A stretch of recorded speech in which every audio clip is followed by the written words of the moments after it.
नमस्कार, मैं हूं अंकुर और आप देख रहे हैं सत्य हिंदी का न्यूज बुलेटिन। एक नजर अब तक की सुर्खियों पर। वेस्टर्न मीडिया की रिपोर्ट के अनुसार ईरान अब इजरायल पर हमला करने जा रहा है।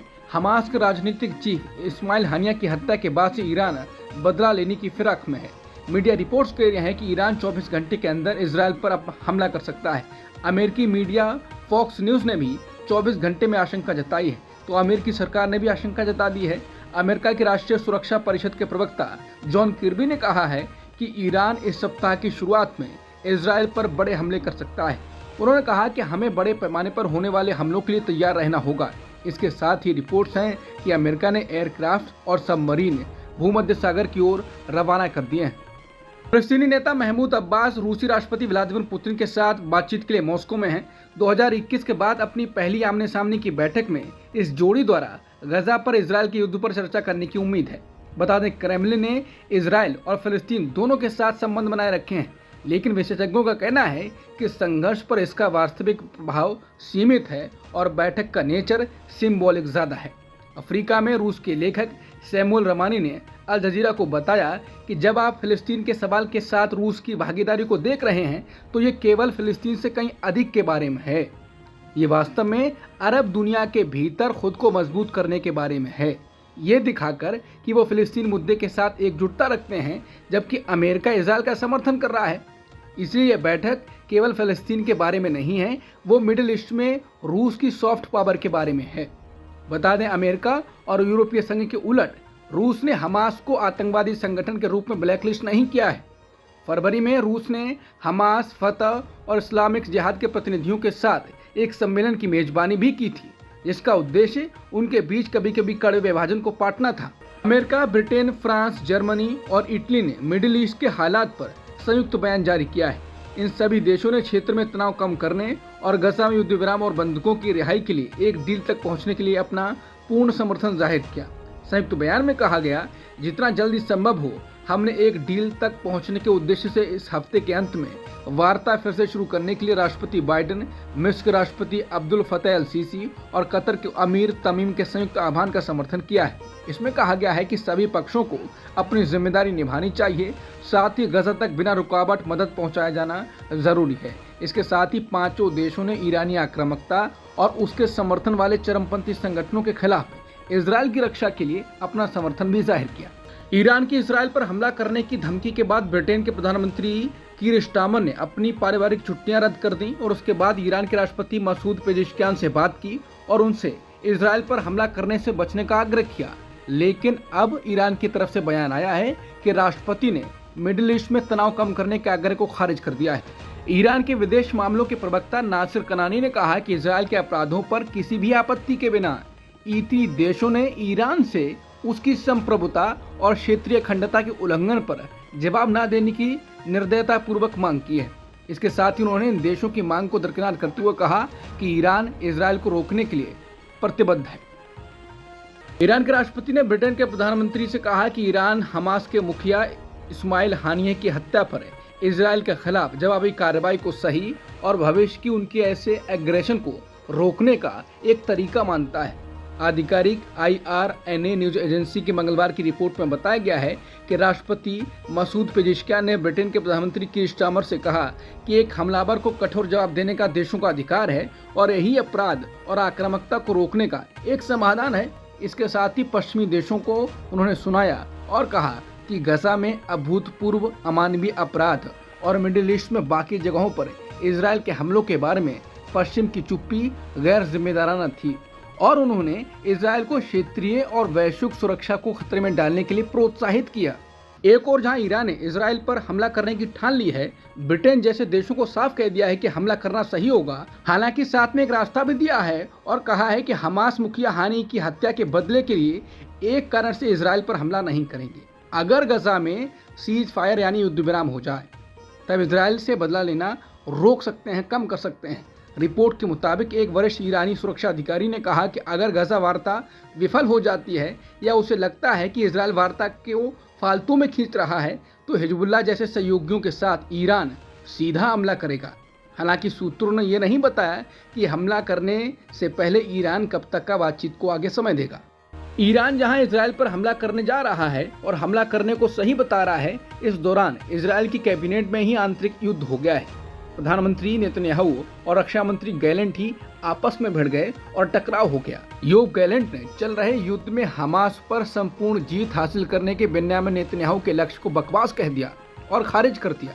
इसके बाद फिर नेतन्याहू के कार्यालय यानी पीएमओ ने गैलेंट को फटकार लगाते हुए बयान जारी किया और कहा कि जब गैलेंट इजरायली विरोधी कहानी अपनाते हैं तो वो होस्टेज डील यानी बंधक समझौते तक पहुंचने की संभावना को नुकसान पहुंचाते हैं। नेतन्याहू ने गैलेंट पर इजरायल विरोधी कहानी अपनाने का आरोप लगाया और कहा कि वो फोर्सेस की ताकत और चल रही वार्ता को नुकसान पहुंचा रहे हैं।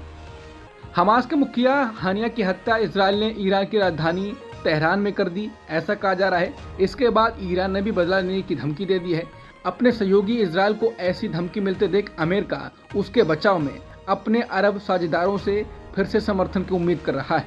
इसके लिए अमेरिका ने कदम उठाने भी शुरू कर दिए हैं। सबसे पहले उसने सऊदी अरब पर लगाया बड़ा प्रतिबंध हटा दिया है। अमेरिका अब सऊदी अरब को आक्रामक हथियारों की बिक्री फिर से शुरू करेगा।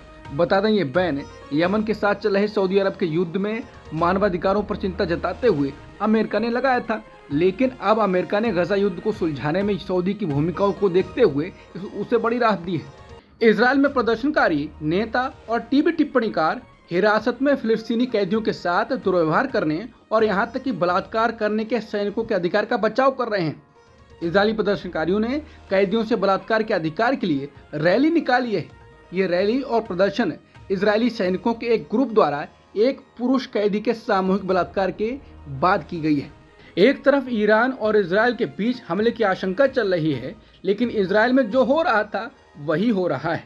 अब इजरायली भीड़ ने यहूदी अवकाश के दिन कब्जे वाले पूर्वी यरूशलेम में अल-अक्सा मस्जिद, साथ ही कब्जे वाले वेस्ट बैंक के गांवों पर हमला कर दिया। बता दें, धुर दक्षिणपंथी राष्ट्रीय सुरक्षा मंत्री इतामार बेन गवीर ने मंगलवार को कब्जे वाले पूर्वी यरूशलेम में अल-अक्सा मस्जिद परिसर में हजारों लोगों की भीड़ का नेतृत्व किया और प्रार्थना की। उस स्थान पर यहूदी धार्मिक संस्कारों पर प्रतिबंध होने के बावजूद इजरायली पुलिस ने सुरक्षा दी। हिंडनबर्ग के सेबी प्रमुख और अडानी समूह के नए आरोपों पर चल रहे विवाद के बीच कांग्रेस ने मंगलवार को घोषणा की कि वो सेबी प्रमुख माधवीपुरी बुच के इस्तीफे और अडानी मुद्दे के संयुक्त संसदीय समिति से जांच की मांग को लेकर 22 अगस्त को देशव्यापी आंदोलन करेगी। ये घोषणा कांग्रेस अध्यक्ष मल्लिकार्जुन खड़गे ने सभी प्रदेश प्रमुखों, महासचिवों और एआईसीसी राज्य प्रभारियों के साथ बैठक करने के दौरान की। पार्टी ने कहा कि विधानसभा चुनाव आगामी दौर के लिए संगठनात्मक मामलों और विभिन्न राष्ट्रीय मुद्दों पर चर्चा के लिए तैयार है। खड़गे ने बैठक के बाद एक्स पर एक पोस्ट में कहा, सेबी और अडानी के बीच सांठगांठ के चौंकाने वाले खुलासे की गहन जांच की जरूरत है। शेयर बाजार में छोटे निवेशकों का पैसा खतरे में नहीं डाला जा सकता। पतंजलि आयुर्वेद, रामदेव और आचार्य बालकृष्ण को राहत देते हुए सुप्रीम कोर्ट ने उनके खिलाफ अदालत की अवमानना का केस बंद कर दिया है। कोर्ट ने दोनों को कड़ी चेतावनी देते हुए कहा कि यदि वो कोर्ट के आदेशों का उल्लंघन करते हुए कुछ भी करते हैं, जैसा कि पहले हुआ था, तो कोर्ट कड़ी सजा देगा। रेप केस के मामले में उम्र कैद की सजा काट रहे आसाराम बापू को राजस्थान हाईकोर्ट ने इलाज के लिए 7 दिन की पैरोल दे दी है। 85 साल का आसाराम पुलिस हिरासत में इलाज के लिए महाराष्ट्र जाएगा। आसाराम को करीब 11 साल बाद पैरोल मिली है। आसाराम पिछले 4 दिन से जोधपुर एम्स में भर्ती है। वहीं दूसरी ओर डेरा सच्चा सौदा प्रमुख गुरमीत राम रहीम भी 21 दिन की छुट्टी पर रोहतक की सुनारिया जेल से बाहर आ गया है। डेरा प्रमुख सबसे पहले उत्तर प्रदेश के बागपत आश्रम जाएगा। बता दें, मुजरिम राम रहीम अपनी 2 शिष्याओं से रेप के आरोप में 20 साल की जेल की सजा काट रहा है। उसे 19 जनवरी को 50 दिन की पैरोल दी गई थी।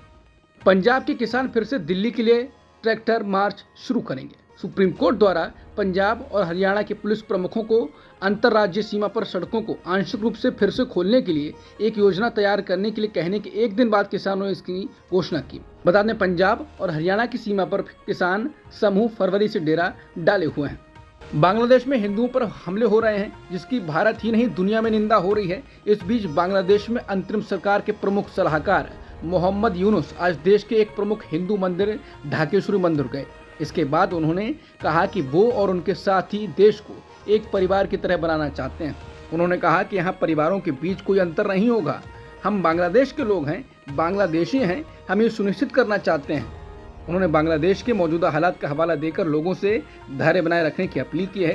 उन्होंने कहा कि इस समय हर किसी की मदद की ज़रूरत है। बांग्लादेश में शेख हसीना के खिलाफ केस दर्ज होने की शुरुआत हो गई। हालांकि उनके खिलाफ अभी एक किराना दुकानदार की हत्या का मामला दर्ज किया गया है। दरअसल 19 जुलाई को बांग्लादेश की राजधानी ढाका के मोहम्मदपुर इलाके में पुलिस ने फायरिंग की थी। ढाका ट्रिब्यून की रिपोर्ट के मुताबिक गोलीबारी में मोहम्मदपुर के किराना दुकान मालिक अबू सईद की मौत हो गई थी। इस मामले में ही अब बांग्लादेश की पूर्व सीएम शेख हसीना को आरोपी बनाया गया है। शेख हसीना के अलावा इस केस में 6 अन्य आरोपी भी हैं। अमेरिका ने बांग्लादेश में शेख हसीना से सत्ता छीनने के पीछे अपनी भूमिका होने के आरोपों को सिरे से खारिज किया। अमेरिका ने इसे सिर्फ और सिर्फ अफवाह बताया। व्हाइट हाउस की प्रेस सचिव करिन जीन पियरे ने कहा, हमारा इसमें बिल्कुल भी हाथ नहीं है। ऐसी कोई भी रिपोर्ट झूठी है जिसमें कहा गया है कि हालिया घटनाओं में अमेरिकी सरकार का हाथ है, सब अफवाह है। कलकत्ता हाईकोर्ट ने आरजी मेडिकल कॉलेज और अस्पताल में जूनियर डॉक्टर के रेप और हत्या मामले की सीबीआई जांच के आदेश दिए हैं। कोर्ट ने घटना की जांच कर रही पुलिस को बुधवार की सुबह 10 बजे तक सभी दस्तावेज सीबीआई को सौंपने का आदेश दिए हैं। कलकत्ता हाईकोर्ट के चीफ जस्टिस टीएस शिवज्ञानम और जस्टिस हिरण्मय भट्टाचार्य ने यह फैसला सुनाया। पश्चिम बंगाल विधानसभा में विपक्ष के नेता शुभेंदु अधिकारी ने इस मामले में याचिका दायर की थी। भारत के विदेश मंत्री एस जयशंकर की मालदीव की 3 दिनों की यात्रा समाप्त हो गई। मालदीव के राष्ट्रपति मोहम्मद मोइज़ू की चीन से नजदीकी जाहिर होने के बाद ये भारत के किसी बड़े मंत्री की पहली मालदीव यात्रा थी। एस जयशंकर ने अपनी इस यात्रा में मालदीव में यूपीआई से पेमेंट की सुविधा शुरू करने के लिए समझौते पर हस्ताक्षर किए। इसके अलावा मालदीव की 28 द्वीपों में पानी और सीवेज लाइन के लिए क्रेडिट लाइन विकसित करेगा। ये डन हुआ। इसको भारत की बड़ी कूटनीतिक जीत माना जा रहा है और चीन को बड़ा झटका माना जा रहा है। नोएडा के नैनीताल बैंक में हैकिंग कर 17 करोड़ रुपए के फ्रॉड में गाजियाबाद के सीए पर कार्रवाई की गई है। इस सीए का काम बैंक से उड़ाई गई रकम को शेल कंपनियों के जरिए वाइट करना था। नोएडा पुलिस ने शुक्रवार को गाजियाबाद में एक सीए के ऑफिस पर छापा मारा। वहां से आरोपी तो भाग निकला, लेकिन इस फ्रॉड में शामिल उसका भाई पकड़ा गया। गिरफ्तार संदिग्ध की पहचान भाजपा युवा मोर्चा के शहर अध्यक्ष हर्ष बंसल के रूप में हुई है। पुलिस अधिकारियों ने यह भी बताया कि हर्ष का सीए भाई शुभम बंसल भी इस मामले में आरोपी है और वो फरार है। दोनों ने फर्जी फर्में बनाई और बैंक के सर्वर को हैक करने के बाद अपने खातों में पैसे ट्रांसफर किए। जालसाजों ने नोएडा में नैनीताल बैंक के सर्वर को हैक कर 16.50 करोड़ रुपए चुराए, कई खातों में पैसे ट्रांसफर। अमेरिका के पूर्व राष्ट्रपति और रिपब्लिकन उम्मीदवार Donald Trump social media platform x पर लौट आए हैं। उन्होंने एक्स प्लेटफॉर्म के मालिक एलन मस्क को लाइव इंटरव्यू दिया। ये इंटरव्यू तय वक्त से थोड़ी देर पर शुरू हुआ। इसके लिए मस्क ने साइबर हमले को जिम्मेदार ठहराया। उन्होंने इसे अनौपचारिक इंटरव्यू बताया जो खुले दिमाग वाले स्वतंत्र मतदाताओं की मदद करेगा। एलन ने बातचीत की शुरुआत ट्रंप की हत्या की कोशिश वाली घटना से की। अपने अनुभव के बारे में विस्तार से बात करने से पहले ट्रंप हंसने लगे। उन्होंने कहा, यह सुखद तो बिल्कुल नहीं था। एलन मस्क को दिए इंटरव्यू में ट्रंप ने तमाम मुद्दों पर बात की। वो डेमोक्रेटिक पार्टी के राष्ट्रपति पद के उम्मीदवार और उपराष्ट्रपति कमला हैरिस पर भी बोले। उन्होंने कहा कि हैरिस ने डेमोक्रेटिक पार्टी की राष्ट्रपति उम्मीदवार बनने के बाद से ऐसे इंटरव्यू नहीं दिए जैसे वो अभी दे रहे हैं। इसके साथ ही उन्होंने पुतिन का जिक्र करते हुए कहा कि अगर बाइडेन ना होते तो रूस यूक्रेन पर हमला न करता। अब तक की सुर्खियों में इतना ही। बाकी खबरों के लिए बने रहिए सत्यहिंदी.com के साथ।